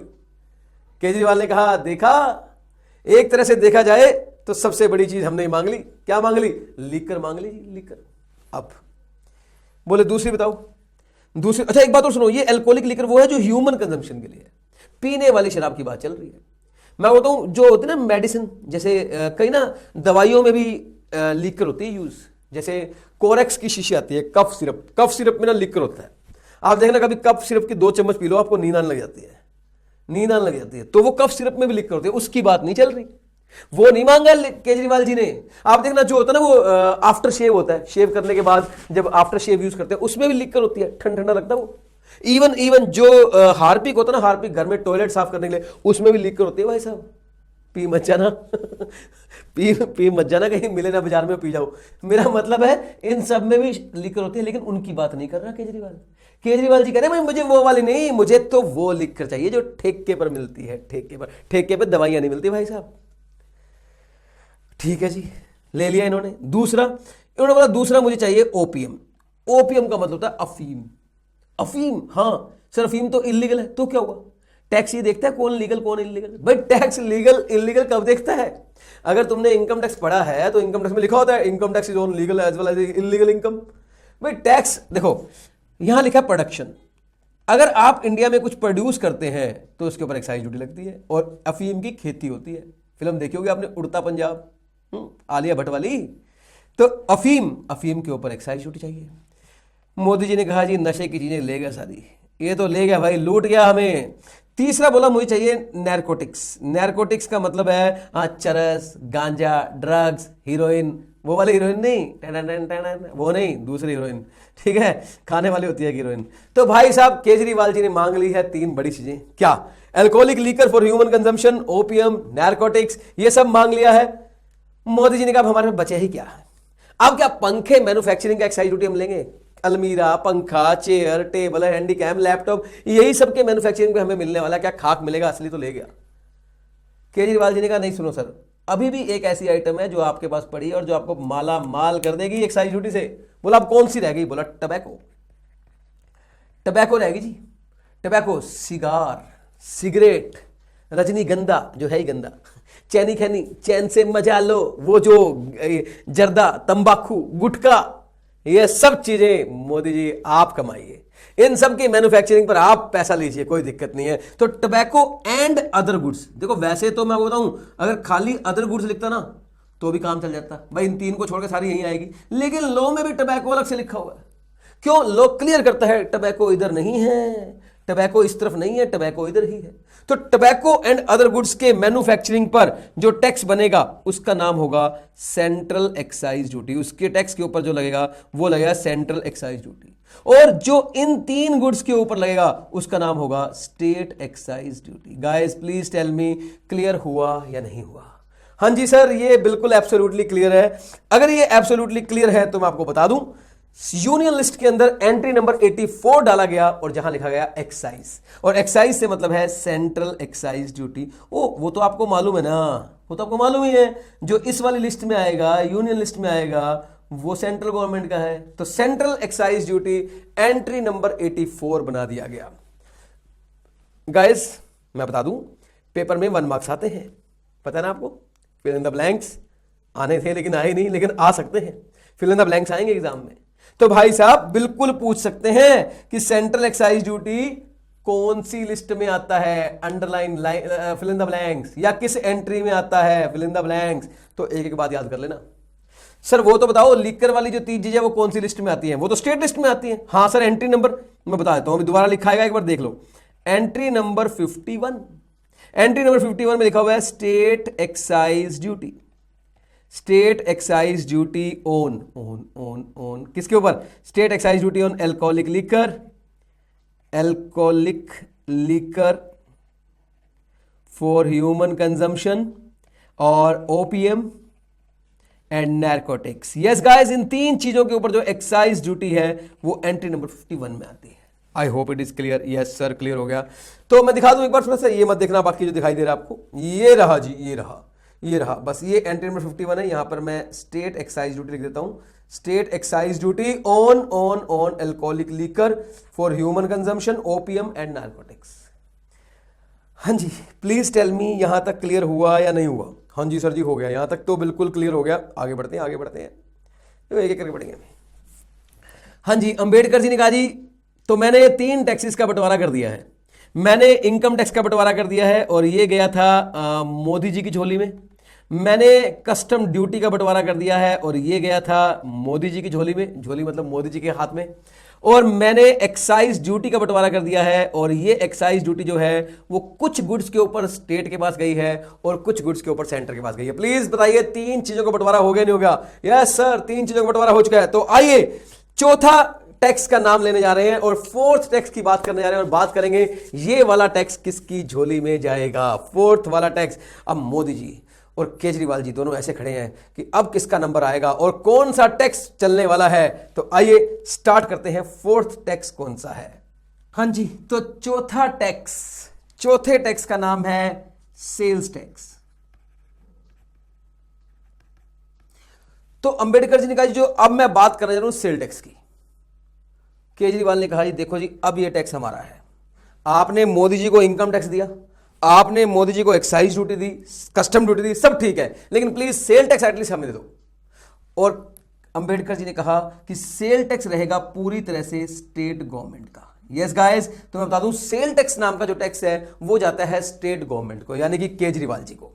लेकिन मैं थोड़ी बात क्लियर कर दूं, जो सेल टैक्स होता है वो 2 तरीके से इंडिया में रन करता है, ठीक है, 2 तरीके से। नंबर 1 अगर मैं बात करूं with in the same state, with in the same state अगर कोई सेल होती है with in the same state, जिसे हम टेक्निकली कहते हैं इंट्रा स्टेट सेल, ठीक है, इंट्रा स्टेट सेल।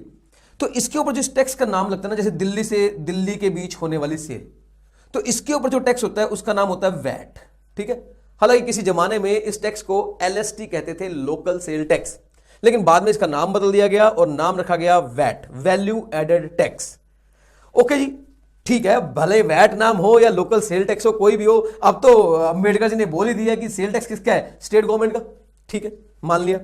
और एक सेल होती है जो बिटवीन 2 स्टेट्स होती है, ठीक है, बिटवीन अगर मैं बात करूं 2 स्टेट, यानी कि जिसे हम टेक्निकली बोलते हैं inter state sale, inter state sale. जैसे एग्जांपल के लिए मान लीजिए दिल्ली से पंजाब अगर सेल की जाए, दिल्ली से अगर पंजाब सेल की जाए तो वो इंटरस्टेट सेल है।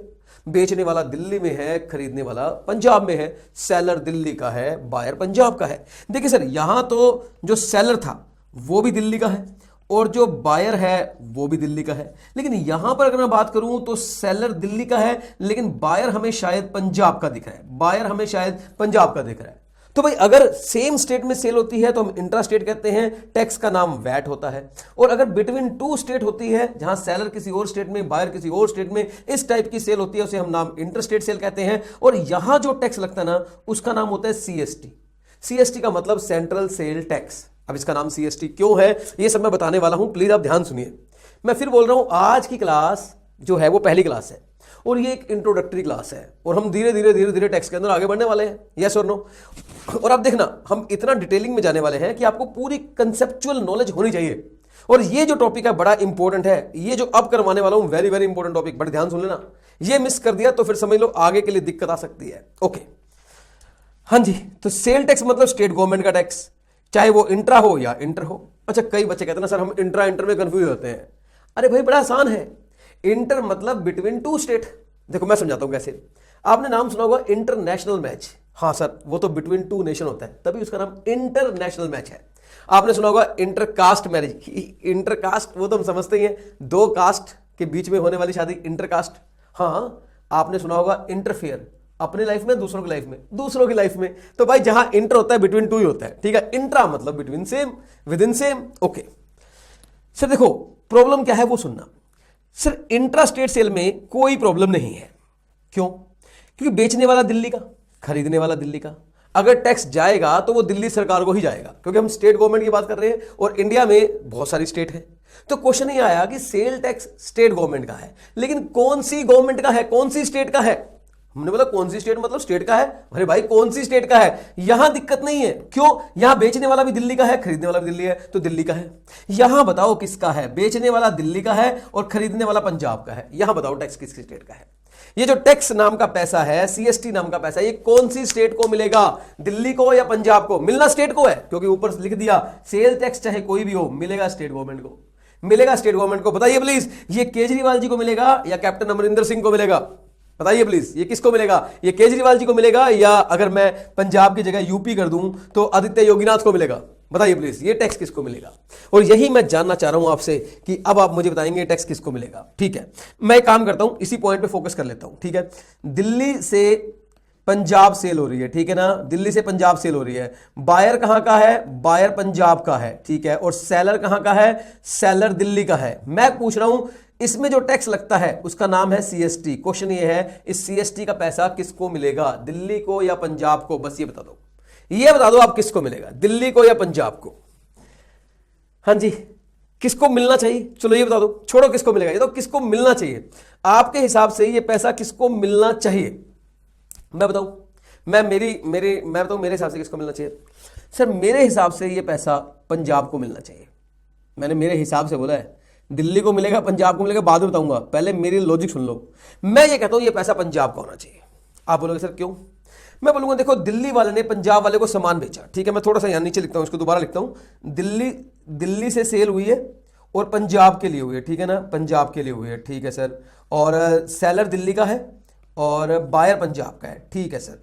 दिल्ली वाले ने इसको 100 रुपए की सेल करी और इसके ऊपर मान लीजिए टैक्स का 10 रुपए ले लिए सीएसटी के नाम के, मान लो टैक्स के नाम के 10 रुपए ले लिए, ठीक है सर।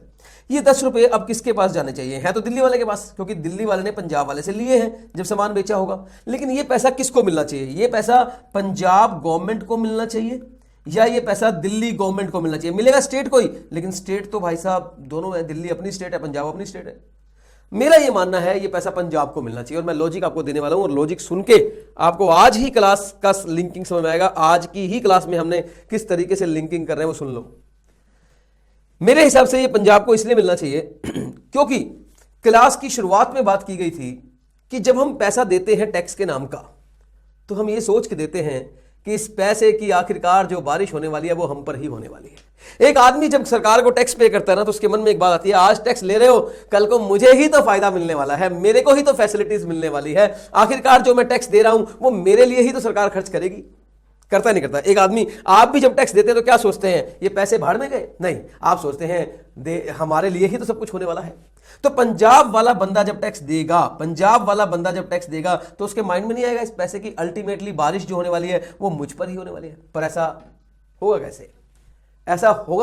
होगा कैसे सर? बड़ा आसान तरीका है। ये दिल्ली वाला बंदा पंजाब जाए और पंजाब वालों को जाकर ये 10 रुपए जमा करवा दे। इसमें क्या बात है सर? ये तो बड़ा आसान तरीका है। ये लो जी, हो गया, बात खत्म। सुनते हैं ना, क्योंकि ऐसा है नहीं इसलिए बोल रहा हूं, सुन लो ध्यान से। अब सबसे मुश्किल काम यही है कि ये दिल्ली वाला आदमी पंजाब जाके 10 रुपए जमा करवा दे। आप बोलो सर इसमें क्या बात है, करवा देगा? नहीं, ये दिल्ली वाला आदमी पंजाब गया और इसने पंजाब सरकार को बोला कि देखिए जी, आपके यहाँ के एक आदमी ने हमसे सामान खरीदा था, उस सामान पर हमने टैक्स लिया था 10 रुपए, क्योंकि वो आपके आदमी ने पे किया है तो ये आपका बनता है, मैं आपको देने आया हूं। पंजाब गवर्नमेंट बोलेगी ठीक है, टैक्स तो हम तेरे से ले लेंगे, पर पहले ये बता तू है कौन? बोला जी मैं दिल्ली का सेलर हूं। बोले दिल्ली का सेलर छोड़, तू ये बता हमारी स्टेट में तेरा रजिस्ट्रेशन नंबर क्या है? बोला मैं समझा नहीं। बोले भाई देख, जो आदमी पंजाब गवर्नमेंट को टैक्स देने आएगा, चाहे कोई भी हो, उसे पंजाब के अंदर रजिस्ट्रेशन तो करवानी पड़ेगी ना। भाई आखिरकार हम किसी आदमी को कैसे पहचानते हैं? रजिस्ट्रेशन नंबर से। हम बिना रजिस्ट्रेशन नंबर से कैसे पहचान सकते हैं? नहीं पहचानते हम। तो भाई साहब, अगर आप हमारे यहाँ टैक्स पे करने आए हो तो आपको पहले हमारे यहाँ रजिस्ट्रेशन करवानी पड़ेगी स्टेट एक्ट में, मतलब जो सेल टैक्स एक्ट है। दिल्ली वाले का तोते उड़ गए। मतलब 10 रुपए देने के लिए मैं आपके यहाँ रजिस्ट्रेशन करवाऊं? बोले वो तो करवानी पड़ेगी आपको। अगर आप हमें पैसे दोगे तो हमने किससे लिए, हम क्या बताएं, मैं आपको तो रजिस्ट्रेशन करवानी पड़ेगी। अगर आप रजिस्ट्रेशन करवाओगे तो आपको पेमेंट भी करनी पड़ेगी, रिटर्न भी फाइल करनी पड़ेगी, बुक्स भी बनानी पड़ेगी। अरे भाई साहब, दिल्ली वाले की ऐसी तैसी हवा गुम हो गई। हवा गुम इसलिए नहीं कि उसको ये करना पड़ेगा, हवा गुम इसलिए हो गई भाई साहब क्योंकि अब ये कल को हरियाणा बेचेगा सामान। भाई दिल्ली वाला क्या खाली पंजाब वाले को बेचेगा? नहीं भाई साहब, ये आदमी तो पूरा इंडिया कवर करने की सोचे बैठे। कल को हरियाणा बेचेगा, हरियाणा वाला आदमी 10 रुपए देगा, ये सोचेगा मैं ये पैसे तो हरियाणा के बनते हैं भाई, क्योंकि हरियाणा वाले ने दिए हैं, इसकी बारिश तो हरियाणा में होनी चाहिए। तो ये हरियाणा जाएगा, वो बोलेंगे हमारे यहां रजिस्ट्रेशन करवा, हम तेरे से पैसे तब पकड़ेंगे। भाई साहब, अगर दिल्ली वाले ने पूरे इंडिया में 36 स्टेट में सामान बेच दिया, यूटी मिलाकर 36-37 स्टेटों में आगे सामान बेच दिया, 36 स्टेट में अगर इसने यूटी एंड स्टेट मिलाकर 36 जगह सामान बेचा, तो क्या ये अलग अलग स्टेट में रजिस्ट्रेशन करवाएगा? 36 रजिस्ट्रेशन करवाएगा? इस दिल्ली वाले का तो तोते उड़ गए भाई साहब सुन के। ये तो मुश्किल काम हो गया भाई साहब, ये तो मुश्किल काम हो गया। देखो, लॉजिकली टैक्स मिलना चाहिए उसी स्टेट को जहां गुड्स कंज्यूम हो रही है, चाहे वो पंजाब हो चाहे वो हरियाणा हो। लेकिन दे कैसे? अगर दिल्ली वाला देने गया तो दिल्ली वाले तो हालत खराब हो जाएगी। पंजाब में रजिस्ट्रेशन करवाएगा, कल को एमपी वाला इससे सामान खरीदेगा, इसको वो टैक्स एमपी पहुंचाने के लिए एमपी में रजिस्ट्रेशन करवानी पड़ेगी। तो डिसीजन ये लिया गया कि ऐसा नहीं करेंगे, ये टैक्स जाएगा दिल्ली गवर्नमेंट को, यहां नहीं जाएगा, मुश्किल है। ये टैक्स जाएगा 10 रुपए दिल्ली गवर्नमेंट को, 10 रुपए जाएंगे दिल्ली गवर्नमेंट को। हाँ, दिल्ली गवर्नमेंट को जाने आसान है क्योंकि ये सेलर दिल्ली में है, तो जरूर इसने दिल्ली में अपनी रजिस्ट्रेशन करवाई रखी होगी, तो ये पे कर देगा। तो यस सर, सीएसटी पुराने जमाने का टैक्स, अभी सीएसटी वीएसटी कुछ नहीं है, अभी तो जीएसटी है। मैं तो पूरा सिस्टम समझा रहा हूं आपको। तो पुराने जमाने का टैक्स जिसका नाम था सीएसटी, वो जाया करता था ओरिजिन बेस। मेरी बात समझो, ओरिजिन बेस। ओरिजिन बेस क्या होता है? जहां से गुड्स चली वहां पर टैक्स जाता था, जहां बिकी अगर वहां सरकार को जाता तो इसे बोलते डेस्टिनेशन बेस। लेकिन अभी कौन सा है? Origin base. तो गाइस, पुराने जमाने में जो सीएसटी था वो मिलता तो स्टेट को ही था, मिलता स्टेट को ही है, क्योंकि पहले ही बोल दिया अंबेडकर जी ने जो सेल टैक्स है वो स्टेट का है। पहले ही बोल दिया जो सेल टैक्स है वो स्टेट का, मिलेगा स्टेट को ही। लेकिन कौन सी स्टेट को मिलेगा? दिल्ली स्टेट को मिलेगा।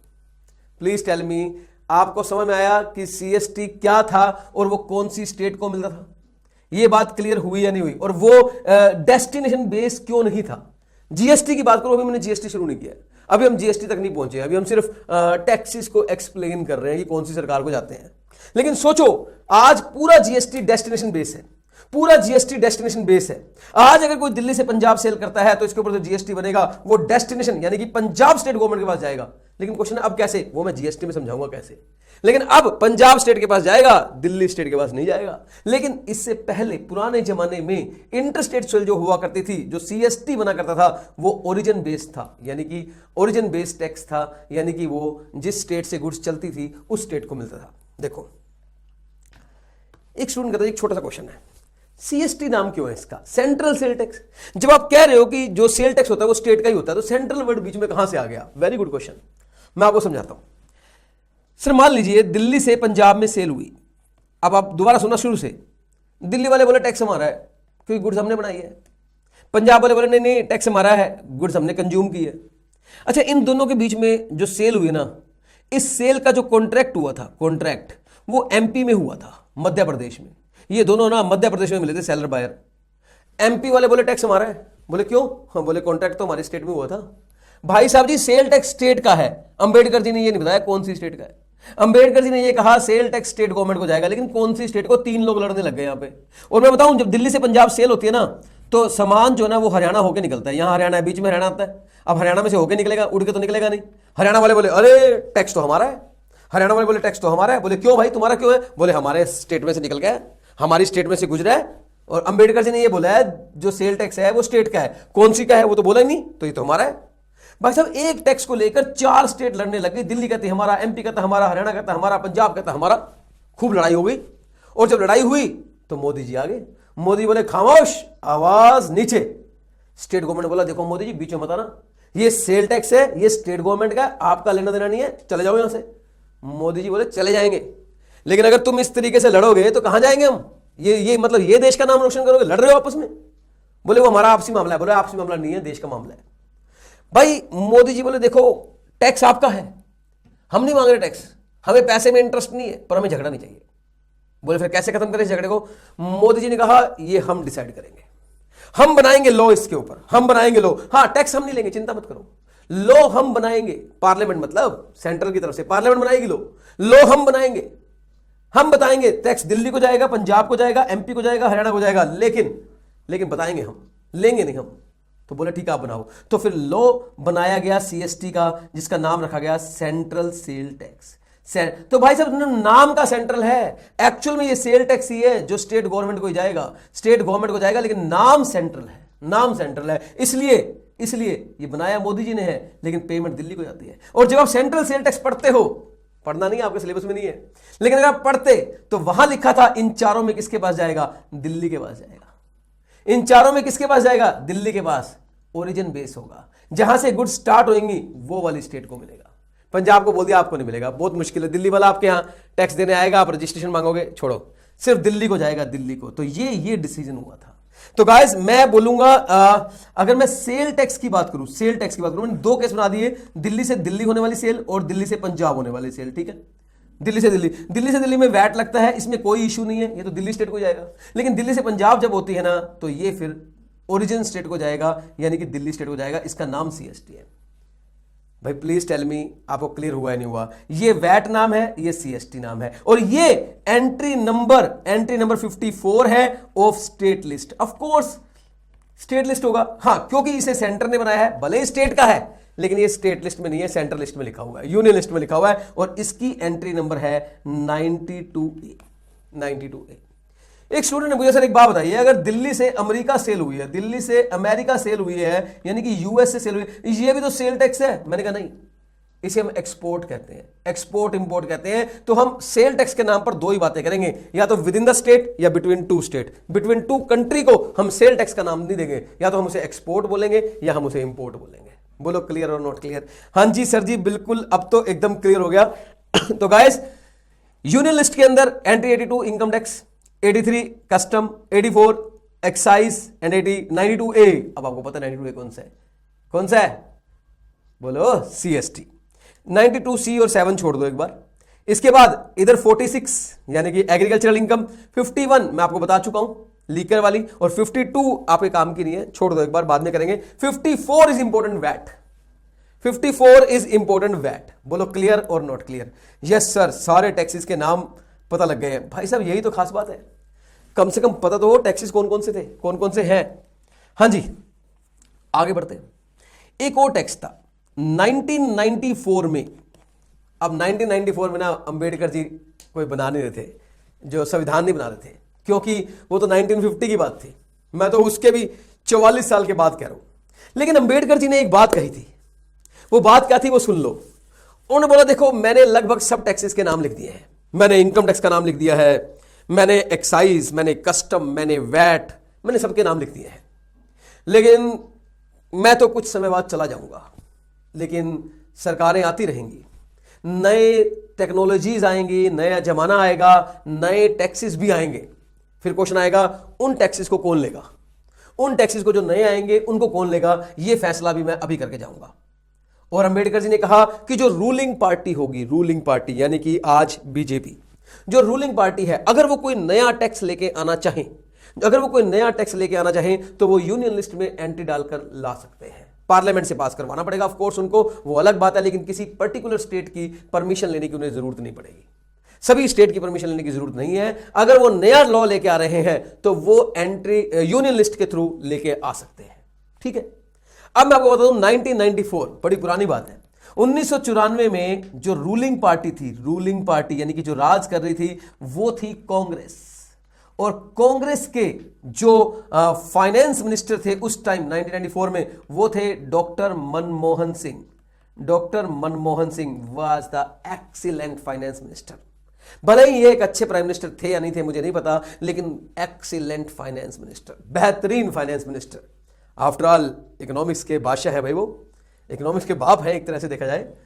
बहुत ही शानदार फाइनेंस मिनिस्टर थे।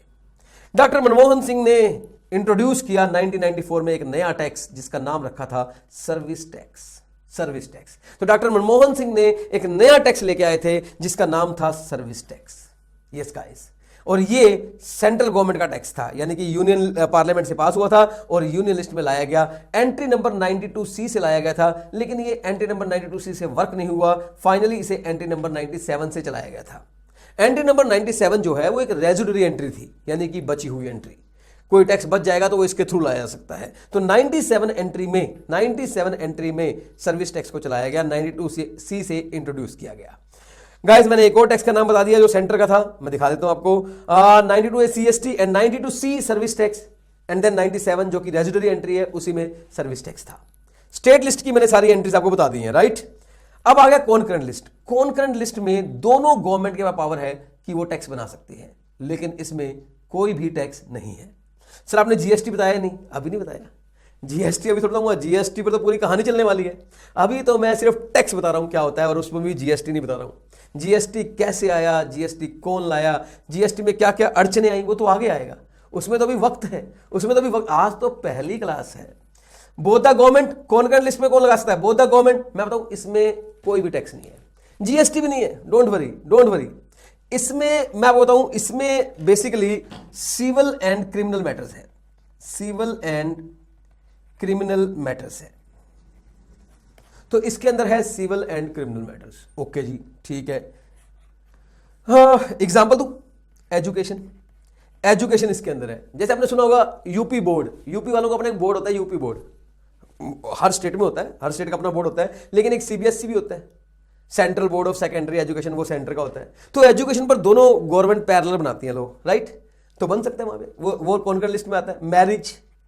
मैरिज, फिर उसके बाद डाइवोर्स, ये सब मतलब कॉन्करेंट लिस्ट में आते हैं। टैक्सेस के नाम से कोई नहीं आता। तो गाइस कॉन्स्टिट्यूशन ऑफ इंडिया में आर्टिकल 246 बनाया गया, और आर्टिकल 246 में एक 7 शेड्यूल है। 7 शेड्यूल में 3 लिस्टें हैं, और लिस्टों में लिखा हुआ है कौन सा टैक्स कौन सी गवर्नमेंट का। अब मैं उस स्टूडेंट से पूछता हूं जिससे मैंने अप्रोक्सीमेटली 40-45 मिनट पहले पूछा था, जब थोड़ी क्लास चल चुकी थी, कि भाई बताओ इनकम टैक्स कौन सी गवर्नमेंट को जाएगा, या टैक्स कौन सी गवर्नमेंट को जाएगा। बोलते सेंट्रल गवर्नमेंट। मैंने कैसे, सर मेरे दिल से आवाज आई है। अब मेरा स्टूडेंट ये नहीं बोलेगा मेरे दिल से आवाज आई है, वो बोलता सर यूनियन लिस्ट में लिखा हुआ है, और यूनियन लिस्ट में लिखा होता है वो सेंट्रल गवर्नमेंट का होता है। भाई साहब लॉजिक पता होना चाहिए, आंसर के साथ लॉजिक होना चाहिए, आंसर के साथ लॉजिक। तो please tell me, is that clear और नॉट क्लियर, कौन सा टैक्स कौन सी गवर्नमेंट को जाएगा। अब देखिए एक समरी, एक ब्यूटीफुल समरी जो आपको पूरा रिकैप कर देगी जो आपने पढ़ा। Number 1, nature of tax, income tax. Government बोलो, गवर्नमेंट कौन सी गवर्नमेंट को जाएगा, central government. Entry number 82 of the union list. Excise duty, sir excise duty पहले बताओ कौन सी गुड्स पे पूछ रहे हो, लीकर पे पूछ रहे हो या वो अलग पे पूछ रहे हो। लीकर वाले पे पूछ रहा हूं। लीकर मतलब मेरा मतलब है लीकर, ओपीएम और नैरकोटिक्स, इन पे पूछ रहा हूं, इन पे। हाँ इन पे, ये तो स्टेट गवर्नमेंट हो जाएगा। Entry sir 51 of state list. अच्छा other tobacco and other goods, sir ये सेंटर को जाएगा। Entry 84 of the union list. Custom, sir custom centre को जाएगा। Entry 83 of the union list. Service tax, sir ये भी सेंटर को जाएगा। Entry number 92C and 97 of the union list. VAT, sir VAT तो स्टेट गवर्नमेंट को जाएगा। Entry 54 of the state list. CST, sir ये भी स्टेट को जाएगा, लेकिन लिखा सेंटर में हुआ है, यूनियन लिस्ट में लिखा हुआ है। Entry number 92A of the union list. GST नहीं बोलूंगा, आप सिर्फ लिखना चाहो तो एक बार लिख लो एक बार, लिखना चाहो तो लिख लो, बोलूंगा नहीं, बिकॉज जीएसटी का मैं तब पढ़ाऊंगा जब मैं जीएसटी पर आऊंगा, अभी तो मैंने जीएसटी शुरू भी नहीं किया। यस गाइस, तो आज की क्लास में हमने क्या पढ़ा, राइट गाइस। आज की क्लास हमने पहली क्लास से हमने स्टार्ट किया, और हमारा क्वेश्चन स्टार्ट हुआ था व्हाट इज टैक्स। यकीन मानो आज की क्लास में मैंने आपको 2 चीजें पढ़ाई हैं, टैक्स क्या होता है और टैक्स कौन सी गवर्नमेंट को जाता है। इवन मैंने आपको यह भी नहीं बताया कि क्या बोलते हैं उसको, डायरेक्ट टैक्स कौन सा होता है, इनडायरेक्ट कौन सा होता है, वो भी हमारा अगली क्लास में चलेगा। तो गाइस टैक्सेस क्या होते हैं, टैक्स क्या होता है, हमने सिर्फ ये डिस्कस किया है। अच्छा मैंने एक बड़ी इंपॉर्टेंट चीज चाहता हूं आपसे, आप ना एक रजिस्टर के ऊपर ना एक सेपरेट मतलब 4-5 पेज छोड़ लो, या बैक साइड पर 10 पेज छोड़ लो, वहां पर आप लिखो सीक्वेंस। सर ये क्या है, मैं बताऊंगा आपको, ये सीक्वेंस है। ये बिल्कुल आपने अपने हाथ से अपने नोट्स बनाने हैं सीक्वेंस, और बिल्कुल अपनी लैंग्वेज में लिखना है। आपने ऐसे लिखो, सबसे पहले आज की क्लास में क्या हुआ था, टैक्स। फिर आप देखना उसमें लिख देना एक गवर्नमेंट के पॉइंट ऑफ व्यू से हुआ था, और एक टैक्स पेयर के पॉइंट ऑफ व्यू से हुआ था, ठीक है। और फिर लिखना इसके बाद हुआ था विच गवर्नमेंट, ठीक है। नहीं फिर लिखना डेफिनेशन हुआ था, डेफिनेशन। फिर लिखना विच गवर्नमेंट हुआ था, विच गवर्नमेंट। फिर लिखना उसमें टैक्सेस के नाम लिख लेना। ये सीक्वेंस। अब देखो रिवाइज करने के दो तरीके होते हैं, एक वो जो पूरा पूरा वर्ड्स पढ़ते रहते हैं, रिवाइज करते हैं, मतलब जिसे रिवाइज करने में कम से कम भी 15 से 20 मिनट लग जाएंगे। अगर आप इसी क्लास को रिवाइज करोगे तो 15-20 मिनट लग सकते हैं आपको, अपने एक एक लाइन पढ़ी है सारी, वो तो ठीक है, वो तो अच्छी बात है। एक रिवीजन ऐसे भी होता है जब हम सोते ना, सो रहे होते रात को, तो सोते थे आंखें बंद करके याद लो आज क्लास की शुरुआत कैसे हुई थी। सर ने सबसे पहले बताया था मैं क्या क्या पढ़ाऊंगा, फिर बताया था आपको क्या क्या लेके रखना है, फिर बताया था इसमें अमेंडमेंट कहाँ तक एप्लीकेबल है, 3 बातें। फिर कहा था शुरू करते हैं, सबसे पहले कहा था टैक्स शुरू करते हैं, टैक्स क्या होता है। हाँ सर ने बताया था टैक्स जनता की तरफ से अलग होता है, सरकार की तरफ से अलग डेफिनेशन थी, याद आ गया याद आ गया। फिर सर ने कहा था उसके अंदर कि टैक्स कौन सी गवर्नमेंट को जाएगा, फिर इनकम टैक्स बताया था, टैक्स की डेफिनेशन करवाई थी। सीक्वेंस मैं कह रहा हूँ देखो ये रात को सोते वक्त आपको याद करना है, और ये पहली क्लास है। जब दूसरी क्लास होगी तो इसमें ऐड ऑन हो जाएगा, तीसरी क्लास होगी तो ऐड ऑन हो जाएगा। रोज रिवाइज करो, मैं लिख कर दे रहा हूं, एक दिन आएगा, एक दिन जरूर आएगा जब आप कहोगे सर पूरा टेक्स्ट याद है, वो भी सीक्वेंस में। सुनाऊं क्या, शुरुआत करूं आपने कैसे पढ़ाया था, कहां से लेकर कहां तक पढ़ाया था, सारा याद है। गाइस ये सबसे इंपॉर्टेंट है, इसे कोई फॉलो नहीं करता क्योंकि लोगों को पता ही नहीं इस बारे में। जिन जिन स्टूडेंट ने फॉलो करना शुरू कर दिया मेरे, वो कह रहे हैं सर हमें तो टेक्स्ट याद हो गया है, हमें तो टेक्स्ट रट गया है। मतलब ये नहीं कि प्रोविजन याद है, प्रोविजन तो याद अलग है, वो तो अलग मैटर होता है प्रोविजन याद होना। हमें तो सीक्वेंस याद है कि पहले क्या पढ़ना होता है, बाद में क्या पढ़ना होता है। सबसे बड़ी इंपॉर्टेंट चीज यही है, सबसे इंपॉर्टेंट चीज यही है।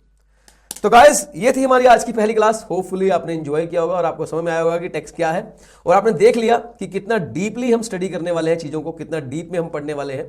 और ये कोई रिवीजन नहीं है, ये बिल्कुल रेगुलर बैच है जो अप्रोक्सीमेटली 150 आवर्स के आसपास जाएगा, थोड़ा ज्यादा भी हो सकता है इसके। और इसमें पूरा डिटेल नॉलेज है, यानी कि मैं तो बोलूंगा मैं इसका नाम दूंगा नॉलेज से मार्क्स तक।